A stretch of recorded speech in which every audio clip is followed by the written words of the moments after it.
Childhood imagination shapes how we see reality.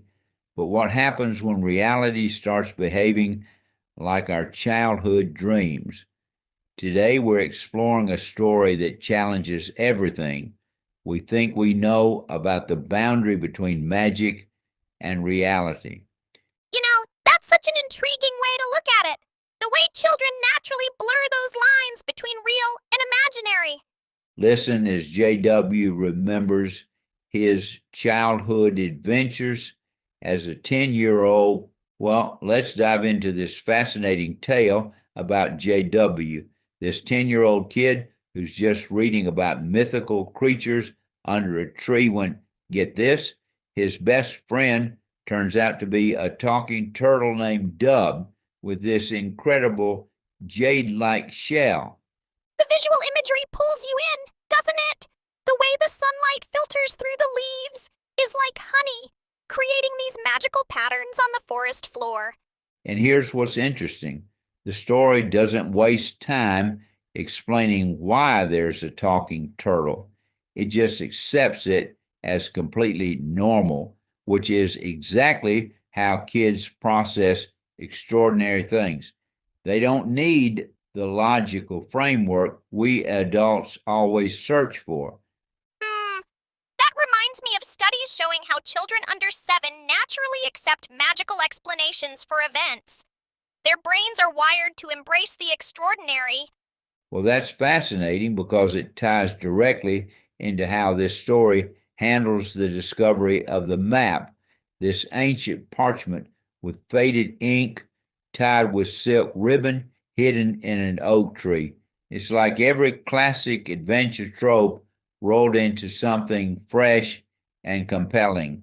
The way they describe this mysterious place called Whisperwind, it's almost like those ancient sacred groves that existed in early European folklore, right? Oh, exactly. In Celtic mythology, sacred groves were seen as portals between worlds, and this story cleverly connects that ancient concept through Old Man Fitzwilliam's tales about a magical grove that no one's seen for a century. The environmental details really ground all this magic in something tangible. The buzz of insects, the smell of pine needles, the feeling of being surrounded by something ancient and alive.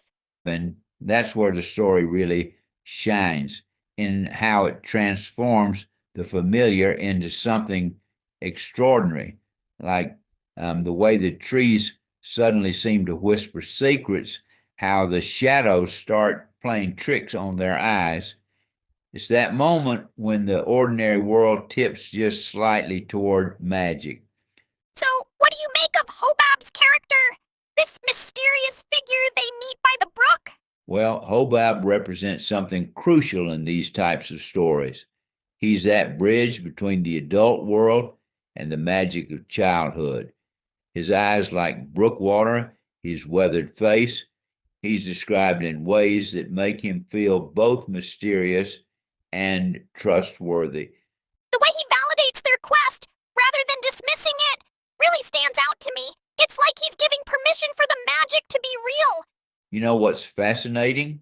This mirrors the importance of adult validation in child development. Studies show that when adults engage with children's imaginative play, it enhances their creative problem solving abilities later in life. That's a fascinating connection between the story's fantasy elements and real psychological development. And consider the friendship between JW and Dub. It's a perfect balance of wonder and practicality.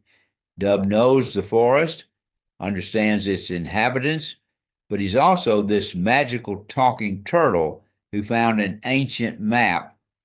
The story captures that delicate moment in childhood when reality and imagination are still dance partners, doesn't it? Exactly. And here's what makes that so powerful. Research suggests that this ability to blend reality and imagination helps children develop better emotional intelligence and problem solving skills. It's as if their brains are more flexible and open to possibilities. The way the story builds anticipation about Whisperwind without revealing too much mirrors how children approach mystery, with this perfect mixture of excitement and wonder. And that's the heart of what makes this story resonate so deeply.